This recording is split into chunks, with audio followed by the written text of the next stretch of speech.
سوال ہے جی، کیا قربانی کا گوشت کھانا لازمی ہے؟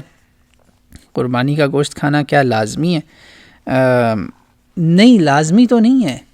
ہاں کچھ امام ہیں جیسے امام ابن حزم ہے رحمہ اللہ، غالباً وہ کہتے ہیں جو قربانی خود کر رہا ہے وہ لازمی کھائے، وہ بھی ان کی ریکمنڈیشن ہے، ان کی رائے ہے المحلہ میں۔ اس کا یہ مطلب نہیں ہے کہ وہ آپ پہ فرض ہے اس کو کھانا۔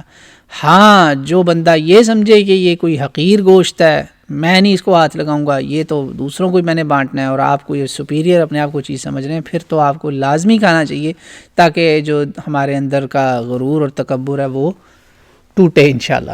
تو جی اس کو کھانا سنت ہے، رسول اللہ نے کھایا ہے، رسول اللہ نے سب سے پہلا کھانا اس دن یہی کھایا ہے، تو یعنی آپ نے اس وقت کسی اور چیز کو کھایا ہی نہیں، سب سے پہلے اسی کو کھایا، تو اتنا اس کا اجر ہے۔ اس کو اللہ نے قرآن میں کہا فَكُلُوا مِنْهَا، اس میں سے کھاؤ، کچھ نے اس سے مطلب لیا کہ یہ فرض ہو گیا کھانا۔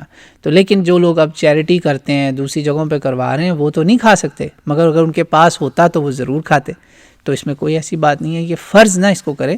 ہاں جو کھا سکے بہت اچھی بات ہے، اس کو یہی پریفر کرنا چاہیے اس دن، مگر جو نہیں کھا سکتا کوئی بات نہیں، انشاءاللہ اس میں کوئی حرج نہیں ہے۔